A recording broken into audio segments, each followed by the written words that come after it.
Okay, I think we'll go ahead and get started.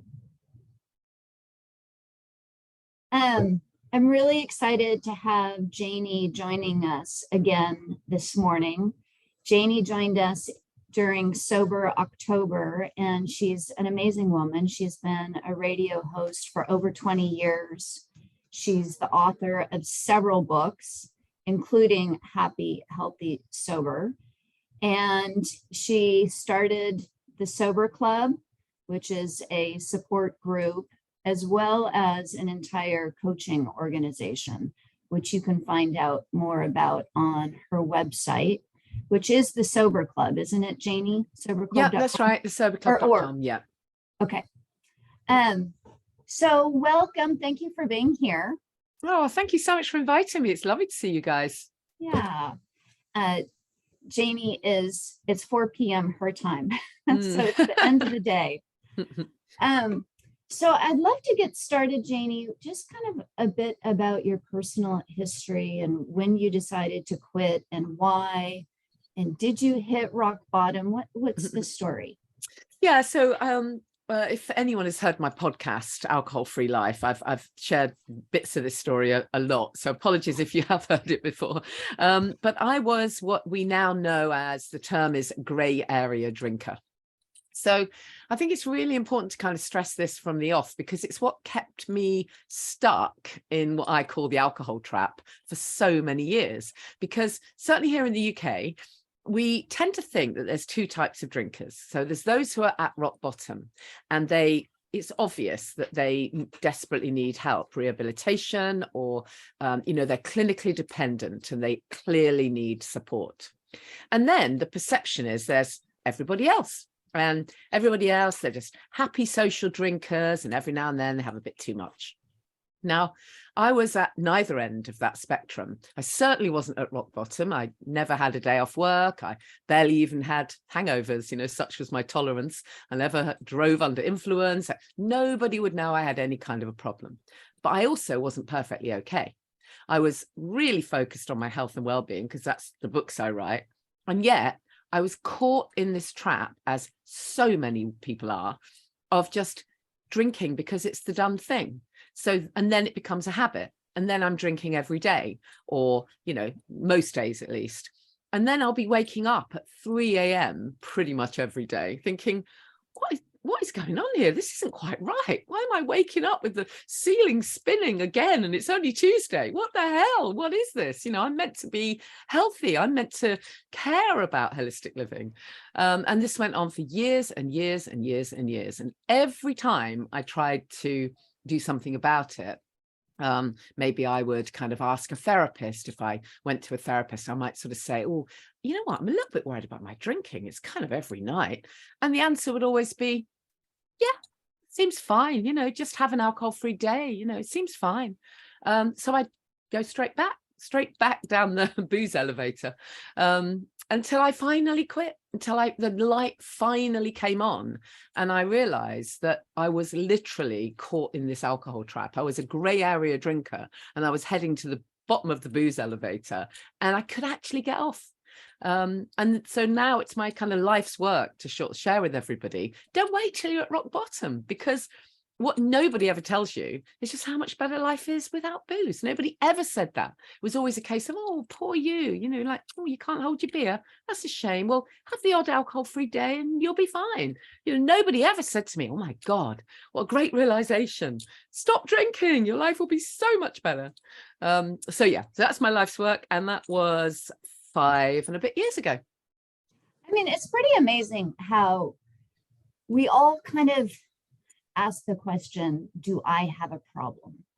And so I don't know about anyone on the call, but I know I have done Google searches in the past about how many drinks a day is considered a problem, or, whatever. And so I'm really happy that there's a lot more literature and information out there about gray area drinking. But one of the things that really attracted me to your book was just your language. And it was so refreshing that it was more of, it wasn't about giving up. Yeah, I won't let Alcohol. anyone use that word.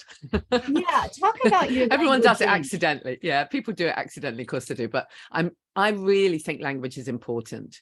And I think that if you use that phrase, giving up, I'm giving up for dry January, or I'm giving up for a time, our unconscious mind just kind of really draws a line under that. Oh, that's going to be, you're going to deprive yourself. Poor you. How awful that you, because of your problem, because of your weak-willed, loserness, have got to give up something that everyone else can enjoy. So I won't let anyone use that phrase at all, ever. We have to use the phrase quit or ditch the booze, because that's what we're doing. There's nothing to give up, and there is everything to gain.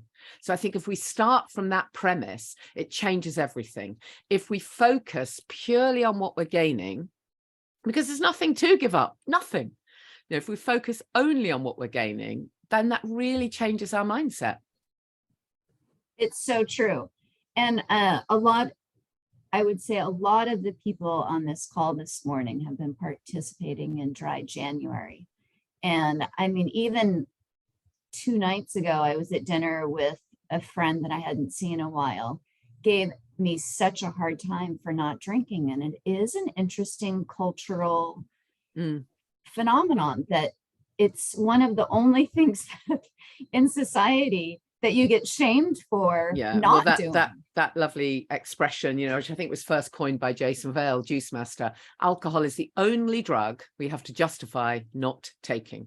And that's exactly it, isn't it? It's utterly crazy. If you stop smoking, everyone goes, yay, well done you, fantastic. You stop drinking. Oh dear, did you have a problem? Well, if you don't drink, I can't drink. Oh, don't make me feel bad. It's nonsense. And it really is the only thing, because, when it's only about what we're putting in our mouth, for God's sake. If you're a vegan and you want to go to a barbecue and other people are eating meat, in their role or whatever, who cares? They're either good friends and you're having a good time, or you're not. It's got you don't even think about nothing to do with it. Nothing to do with it. But alcohol is so caught up. And of course, what's really happening when people sober shame you, as you mentioned the other night, is that really what's happening is that you're shining the spotlight on their behavior. And that's of course uncomfortable. I'm sure I used to do it myself. I'm super ashamed to say, I'm sure I used to do it.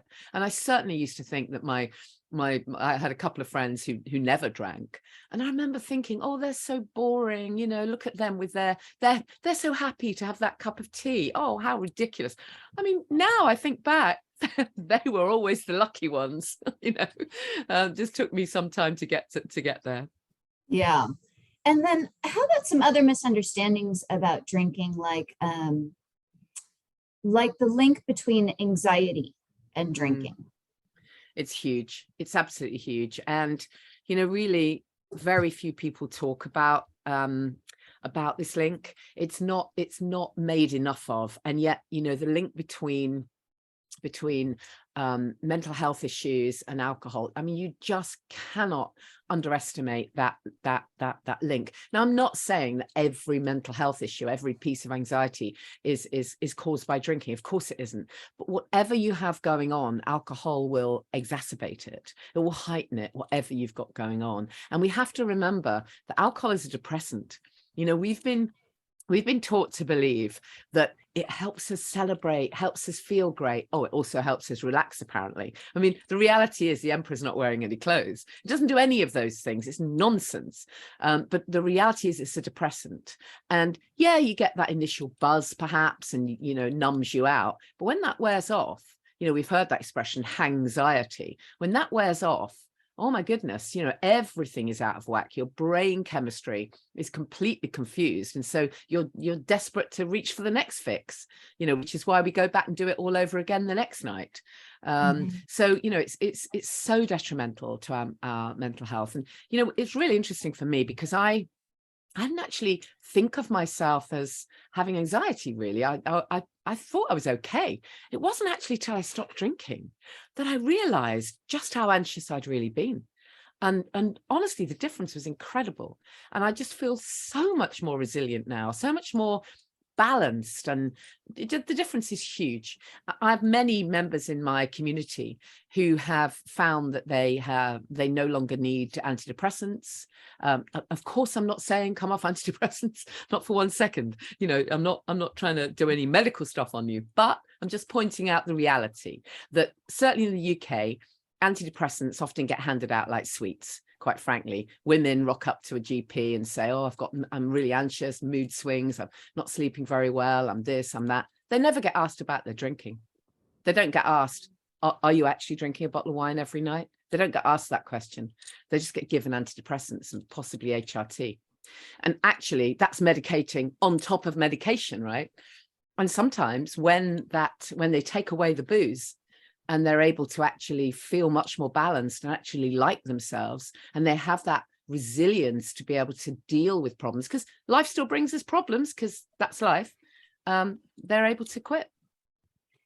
What is I mean, maybe you don't know this, but I've always been curious about the brain chemistry and how long it takes to balance itself again after, you know, like, and I'm sure it's individual for people, but do you have any information about how many weeks it takes for your brain to kind of readjust? Yeah, I mean, I think it varies. There are a few different layers to this.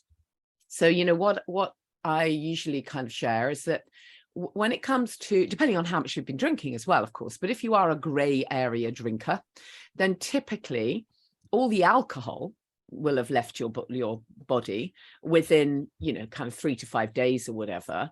Certainly by 10 days, none of the cravings, none of the nothing physical that's going on will be linked to alcohol itself. You know, you won't have, I mean, and we're not talking about people who are clinically dependent. If you're clinically dependent, it's so important to stress that it's actually really dangerous to stop suddenly. You really should not do that. So if you need alcohol to function, to even get going, then this conversation is not for you. Okay, so it's really important to stress that it's really not for you. I am speaking to people who are functioning normally. They hold down a whatever they do. They have a normal, inverted commas, life. They don't need alcohol to get out the door in the morning or whatever. So if you are a gray area drinker, then typically within a few days, the alcohol will have left your system. But what that happens then, of course, is that your brain chemistry and your unconscious mind will be so very confused. It's like, where's my dopamine? What the hell is going on? So you have all this kind of coming at you, not to mention the social stuff and then perhaps there's guilt and shame coming in, and we're having to deal with emotions, which of course we're not very emotionally literate, because we've never had to deal with stuff, right? We've been, you know, certainly in my case, anything difficult, whatever it was, I'll reach for the wine and sort that one out.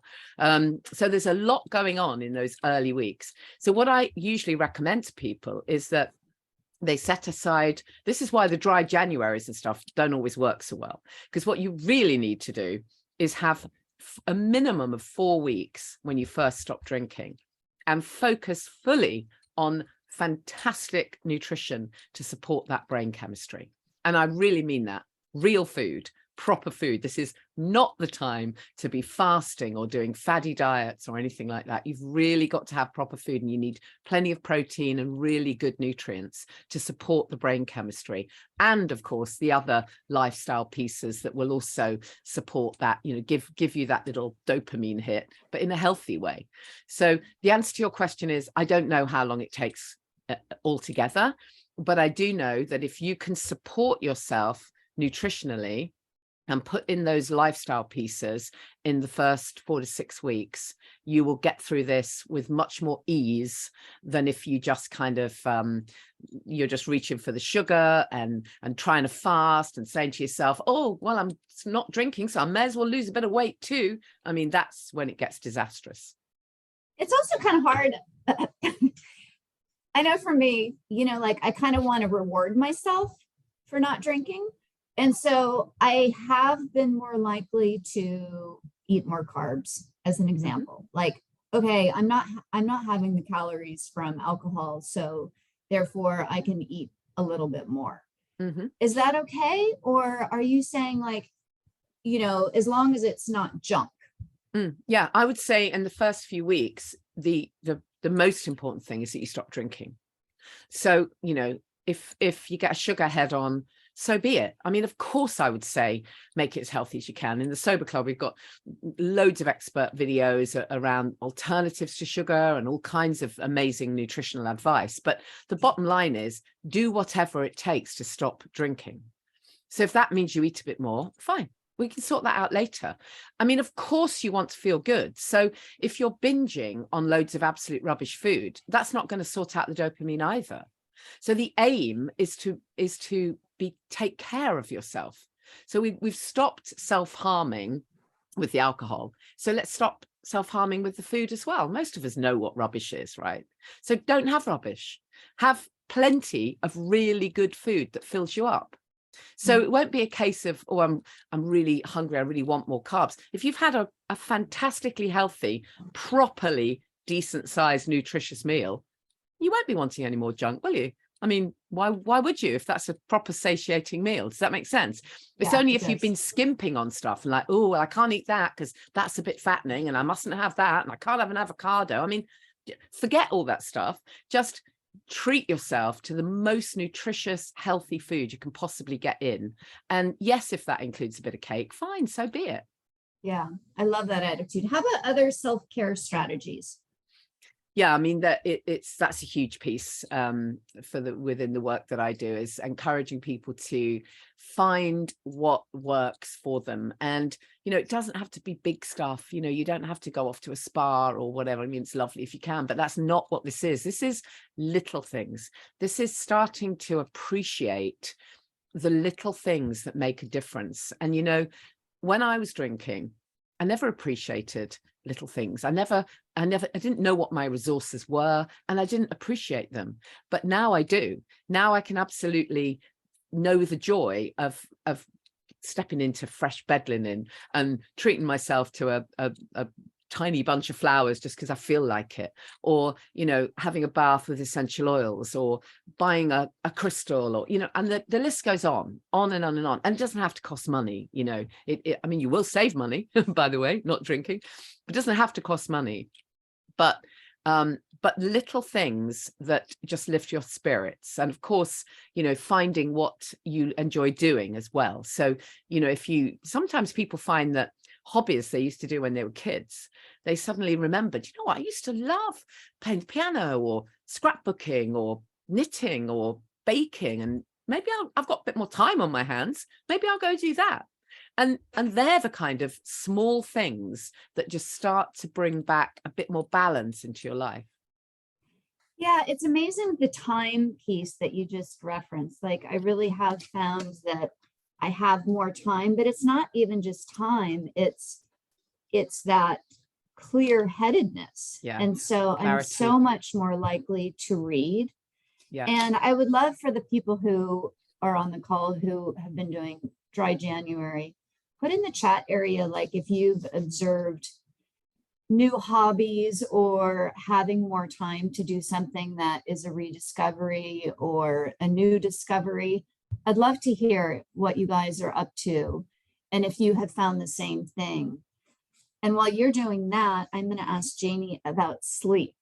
So how long does it take to get better sleep? Yeah, that really is a how longest piece of string. It really varies. For a lot of people, they you might have the odd night where you sleep well, but often in the first few weeks, sleep is very disrupted. And that is this piece around brain chemistry. Your unconscious mind, everything is very confused. If you're anything like me and you've been drinking pretty much every day, then you've effectively been knocking yourself out, really. So you may think you had good sleep. People will say to me, oh, I used to sleep well, and now I'm sober, I don't sleep. Well, actually, you probably didn't used to sleep well. You thought you did, but really you were just passing out. You weren't really having proper good quality sleep. And trust me, when you eventually do get it, you really do notice the difference. So it really can take a while, but there are a few things that can help with this. So number one, I would recommend really getting a good sleep routine. And I know everyone knows knows these basics. You know, your room doesn't need to be too warm. It, you know, needs to be a little bit chilly. You need to make sure you've got your kind of nurturing space. Leave your electronics out of the room. That's tough, I know, but really important actually. If you're going to have your phone in the room, put it on airplane mode. Don't have TVs in the room, computers, any of that stuff. Really don't. It makes such a difference if you can turn off Wi-Fi, you know, because we need to actually wind down properly. So, and whatever wind down routines you can do before you sleep, always good. So if you can have a bath or do a few stretches, just, you know, even turn the lights down. A lot of people have spoken about our kind of rhythms, our circadian rhythms, which really want us to be in candlelight or a very soft light. But of course we don't, do we? We kind of stay on the computer till super late or watch news late at night and then crash into bed and wonder what the hell is going on and why we can't sleep. And then of course there are there's some nutritional stuff that can support us. So, you know, there are foods that promote sleep, things like that contain tryptophan, like turkey, for example, chamomile tea. Most people know about those kind of things.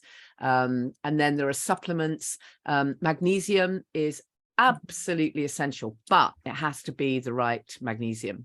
I can send you a link to the one I recommend. I'm not on commission, but it's the best one. It's a blend, and it's unbelievable the difference it makes to people's sleep. Yeah, we'd love to know. Yeah, I've been taking a magnesium supplement that has potassium in it too, that I love. Yeah, I mean, potassium is super good, but you really need a blend which has 4 or 5 different types of magnesium in it. I'll see if I can find it while we even speak. And then yeah, and if you get the right magnesium, you take enough of it, that can really make a difference, because it helps you with things like I know it sounds ridiculous, but leg cramps and weird things that happen in the early weeks. You know, I found all kinds of odd things. I would have kind of the odd pains, and then my legs would feel weird. It's, oh my God, and you think, what's this about? But everything is recalibrating. This is what we have to remember. Everything is crazy. Recalibrating. If anyone's having weird symptoms, you can put those in the chat too. Yeah. I know for me, the first week, my dreams were insane. Yeah, like they were so vivid. And I did read an article, and I don't know if you've read about this at all. You'll have to let us know, but that alcohol suppresses your REM cycle. Yeah, oh, totally. So a lot of times when you stop drinking, you will have really vivid dreams because your REM is coming back. Yeah, in a big way. Yeah. Have you heard that? Yeah, absolutely. Absolutely. So this is the thing, you see, this is what I'm saying. You probably thought you had good sleep before, but almost certainly you wouldn't have had that good REM sleep. So when you stop drinking, yes, you start to get that REM sleep. And yes, a lot of people have drinking dreams. You'll have heard people say, oh my God, I thought that I'd relapsed. I woke up and there I was at some party and I'd had 3 bottles of red wine and I was so upset. You know, it's like, it's okay. It's your unconscious mind just trying to sort it all out for you. So yeah, you can absolutely get that. But trust me, your body will be thanking you. It was kind of really funny. My dreams were related to like my evil twin. So it was like all of my worst characteristics came out in these dreams. And it was really kind of disturbing. But it makes me think of a podcast that I listened to you on about women and confidence. Yeah. And I would love for you to talk, even if it's not really related to drinking, but I'd love you to interrelate the two. But just, can you talk about women and confidence a little bit? Yeah, I mean, I think it's hugely related. I think, confidence and how confident we feel tracks back to how we feel about ourselves, doesn't it? That self-esteem, that self-love, if you want to get into that word. But it stems from knowing that we are enough. Now, it depends what we're talking confidence about. That would depend, wouldn't it? So if we're talking about, are you confident enough to go and do a speech in public? I teach media training, so I'm always amazed at the people who are seemingly incredibly successful and confident people, and yet they're absolutely terrified at speaking in public. Now, that's a case of a few tweaks and a few skills that we can just tweak the skills. We can just give you the skills you need. We really can. That's just a tweak. And then there are other people who don't feel confident almost at all in their everyday life. They really think they're beneath, in inverted commas, everyone. You know, they really allow everyone to just walk over them because they haven't got that assurance in who they really are. And that's when it really tracks back to how much you like yourself. It comes back to that self-esteem, and that is almost always linked to limiting beliefs and stuff that's gone on since you were a child, probably. You know, maybe you were told when you were a kid, you know, shut up, or the teacher said, you know, we don't want to hear from you. And that lodges somewhere in your unconscious mind, and then later on as an adult, you're kind of replaying that the whole time. But we can break the cycle. You know, that's the good news. We can get unstuck. We really can.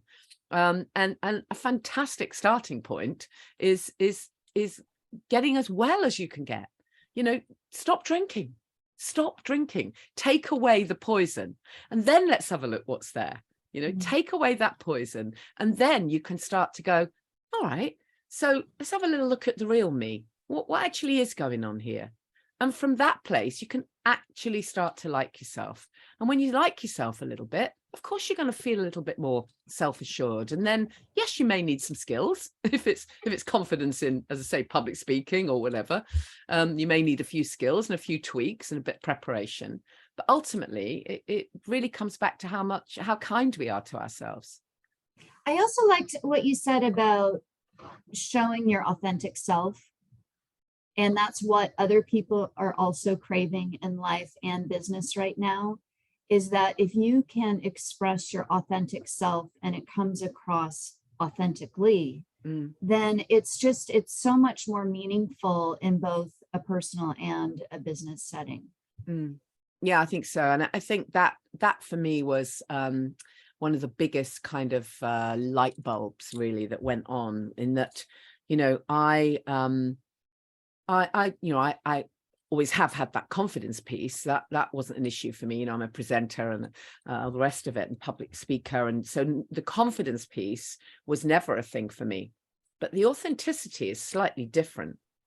And one example I'd give is that I, despite being a Hay House author and interviewing every meditation guru going, you know, literally, and knowing everything there is to know about self-love and meditation. I mean, ask me what you like. I've interviewed all the greats. I know it all. But did I do it? No, I did not. You know, and if someone had said to me, oh, wow, you know, you've interviewed Wayne Dyer, and like, tell me about your meditation routine. Don't be ridiculous. It's not for me. It's not for me. I can't do it. And when I think back now, my God, how many years of absolute cognitive dissonance was going on there. I now realize that when I tried to meditate, what was going on was a little voice would come from somewhere that says, well, you're not actually authentic with who you're meant to be. So shall we have a look at that? I don't think so. That's way too uncomfortable. So that was one really powerful thing that changed for me.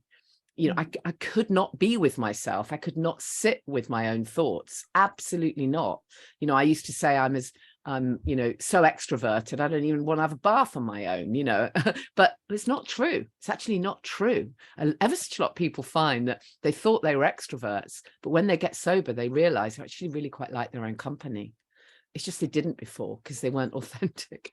And then the other way where it's made a huge difference for me is in my relationships, particularly, you know, personal relationships, like, you know, with my family. You know, I've got 4 kids, and, you know, sometimes it's volatile, you know, sometimes family dynamics are, you know, we have arguments. It's the way it is in families, right? And I remember thinking, for so many years, I thought, you know, something isn't right. And I would be always challenging my own behavior. So if I got into an argument with one of my teenagers or whatever, I would occasionally come away from that kind of argument and I'd feel a bit of, I don't know if it's guilt or shame or whatever, but I'd know something wasn't quite right. And once I stopped drinking, everything changed. Don't get me wrong, we still have arguments, but they're completely different now because I am now authentic, and the difference is incredible. So yeah, we might still argue. There might be something they say that I disagree with, or vice versa, but I'm now coming from a place of authenticity. And it's completely different to the place I was coming from before, which always had that kind of layer of being on the back foot almost. It's like that layer of, oh my God, if somebody says anything that really gets to who I really am. And I mean, it was just awful. And I mean, it's a long-winded way of saying, it really helps you know who you are, which doesn't mean you're perfect. There's a difference between authenticity and perfection. But being able to be the authentic you makes so much difference in every area of your life. Also, the interactions with people have become much more meaningful. And maybe that's part of the reason, is that you can be more authentic, and having conversations in the evening when normally I would be drinking. I just find that I'm not reacting as much out of emotion, but the combination of my brain, my thoughtful mind, and my emotions. And it's a much healthier balance. And I'm finding that I'm actually having more meaningful conversations all the way around, as a result of not drinking. And that's been an unexpected joy, I think. It makes you more present. You're much more present in relationships. And, I sometimes say to clients when I'm coaching them, notice the little benefits, blessings, we can call them, that come about because you're alcohol free. Now, these can be the tiniest little thing only you would notice, and it would only make a difference to you, but actually make a note of it. So it might be something tiny, like you just happen to notice that the person at work who always drives you bonkers, and just puts you in a terrible mood, you're okay about it, let it go. Or the interaction with your child or whatever, when normally you would just fly off the handle in an absolute rage because they won't choose the blue shoes or the red shoes, you know what, it's just shoes. It makes you more patient, more present, and it changes it. And when you notice those little things, it's huge. Do you find that approaching situations with curiosity has been helping? I can't remember if it was you or someone else who wrote it is about me. it. Yeah. So my one of my things that I kind of base it all on is use curiosity for everything.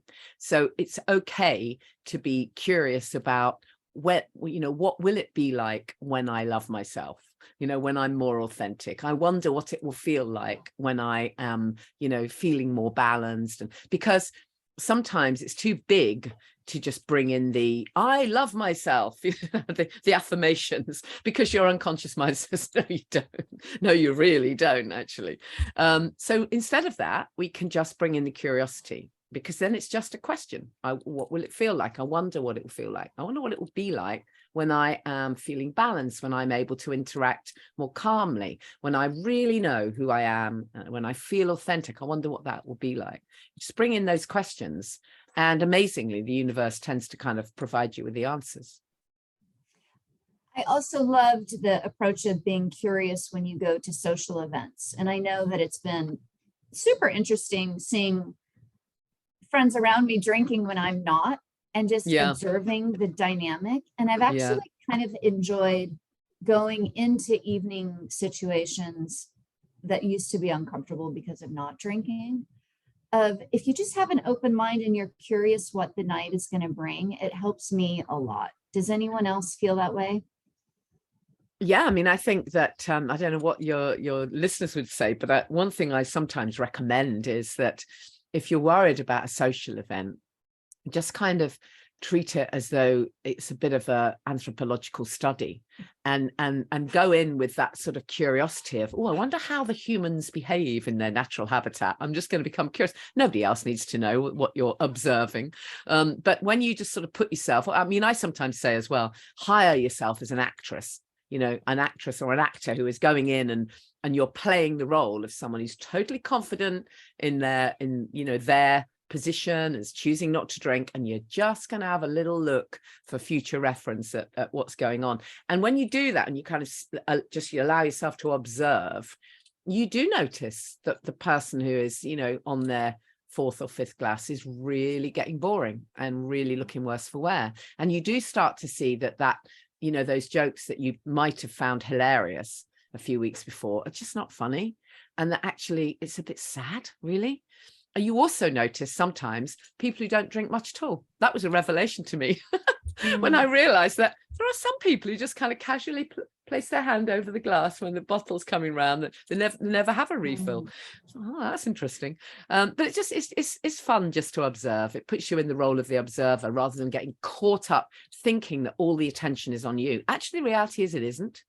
But, you know, one of the best tips for social situations is prep ahead, know exactly what you're going in with. So if you're going out with a group of friends, give them a heads up, oh, by the way, I'm not drinking, so there'll be more for you. Or by the way, I'm not drinking and you don't need to worry about me because I've got some great alcohol-free drinks. I'm good. Whatever you would normally do, but give them a little bit of a heads up so it's not quite so much of a shock if it's close friends who know you as a drinker.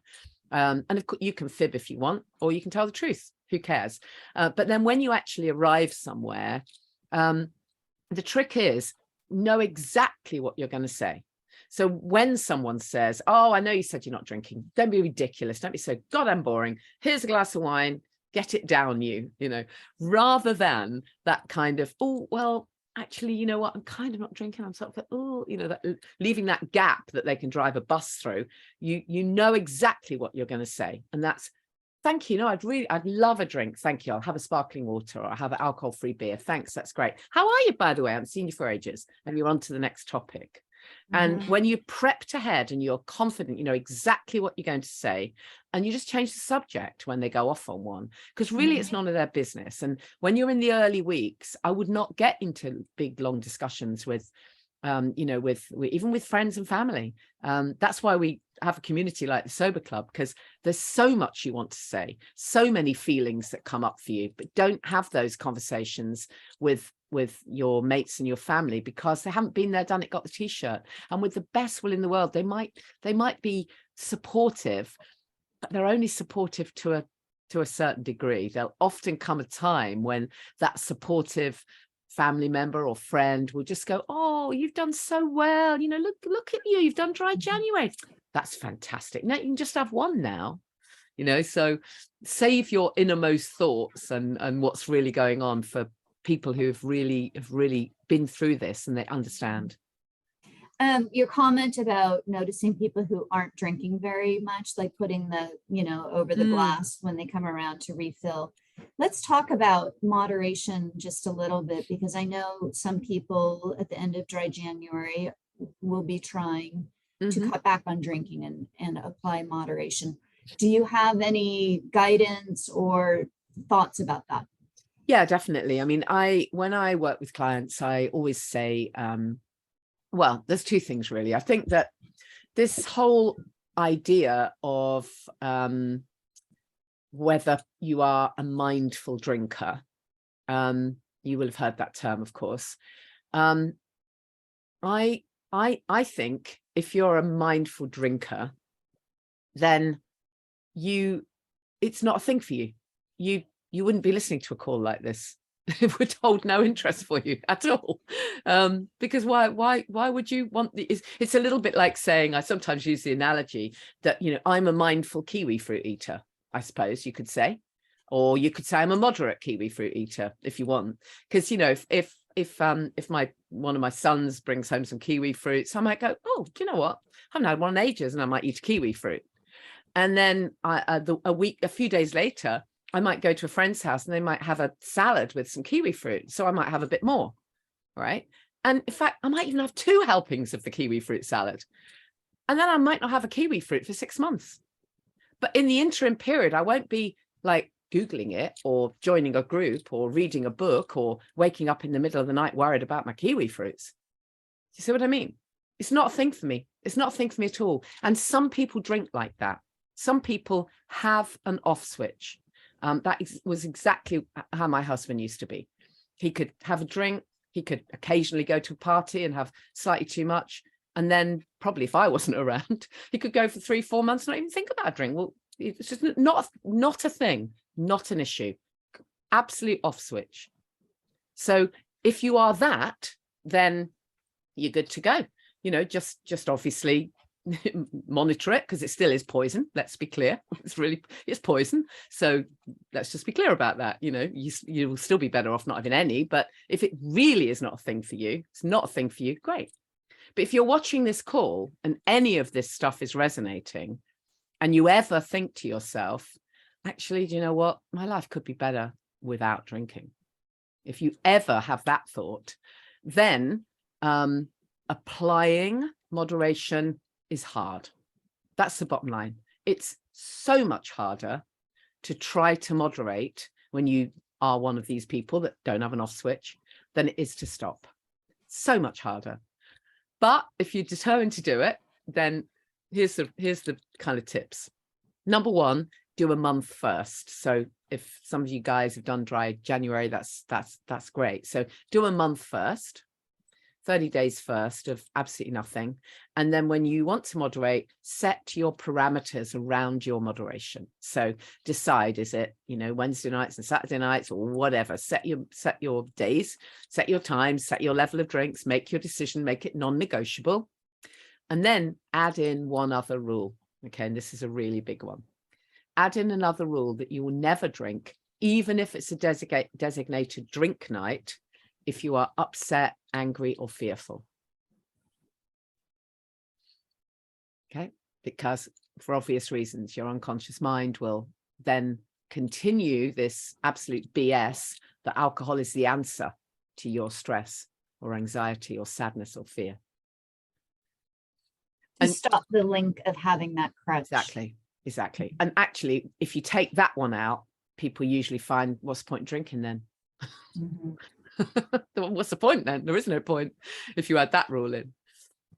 Yeah. We had a contributor write a beautiful essay a couple of weeks ago, and I know her observation of trying moderation was just the amount of mind space it takes. Exactly. You put so much more time and energy thinking about not drinking or how much you're going to drink or what you're going to drink, that it just became not worth it. And so it was so much easier not to drink. And that sounds like what you're saying. And you know, let's not forget, you know, just to add in, you know, there is that question, but why would you want to drink anyway?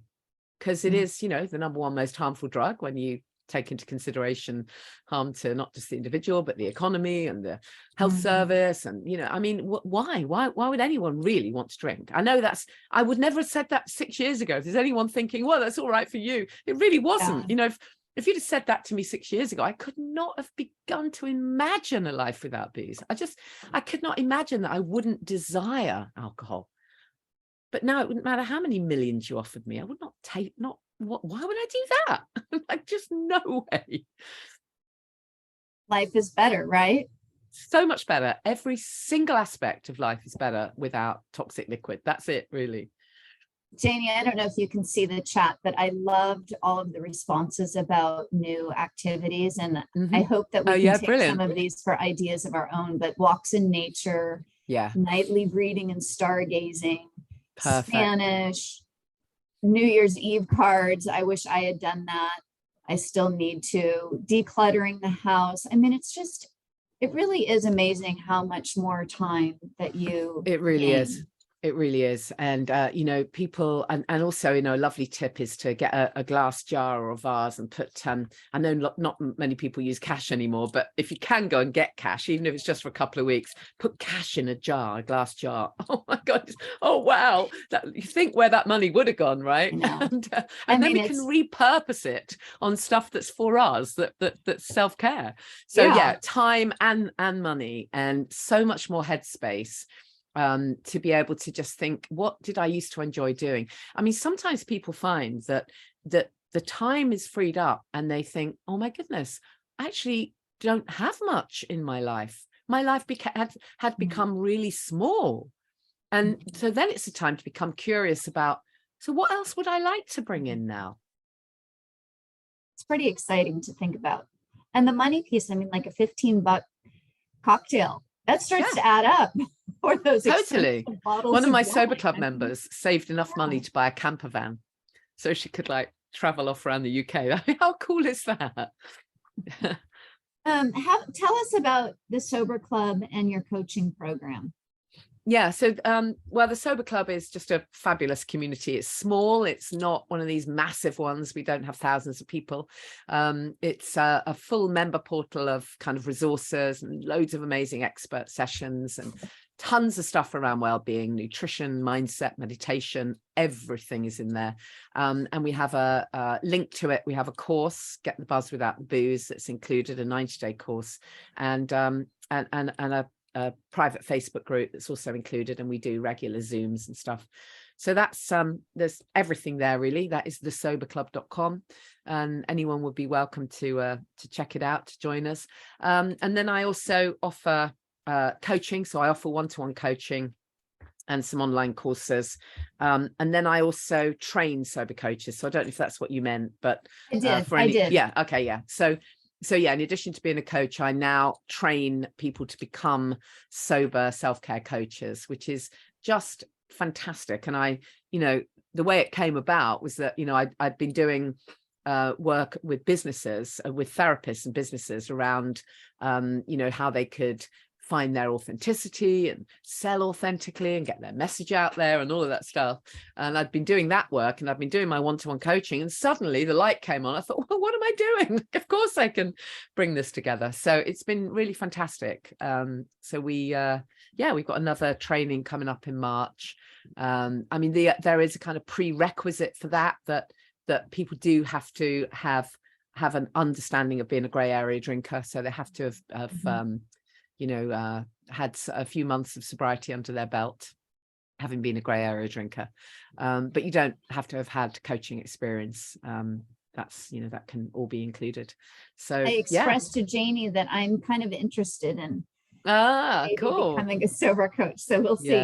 Yeah. Janey, it's such a growing market, because so many people, they're learning about this, and they just want that support on all the layers. And it's all the layers that are important, because lots of people can do a little challenge and they can stop drinking, but it's the staying stopped and the supporting it with all the holistic living stuff that I think is really key. Yeah. The complementary aspects of stopping drinking. Well, everyone, it was so great. Janey, thank you so much for your time and perspective. I so enjoy learning from you. Oh, thank you. And a few people mentioned some great alcohol-free drinks, and I'm so glad to see that's because for once the UK were ahead of you guys, right?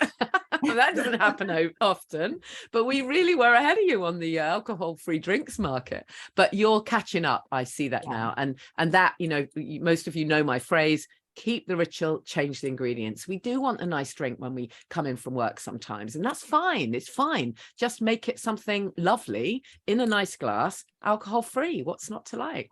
What's yours? What's my favorite? Yeah. What's your ritual?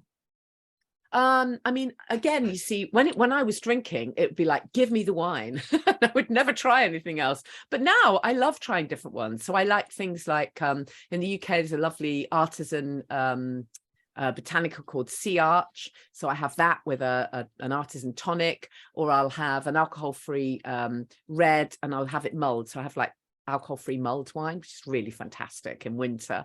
Or I'll have something like Gimber, Gimber. That's fantastic. It's really fiery, gingery drink. Or I love kombuchas, and of course you are ahead of us there. So it's there's just so much choice. It really is just a case of finding what you like. Yeah, I've been enjoying kombucha as well. All right, everyone. Well, I hope you all have a great day. Janey, thank you again. Thank you. And for our dry January, folks, maybe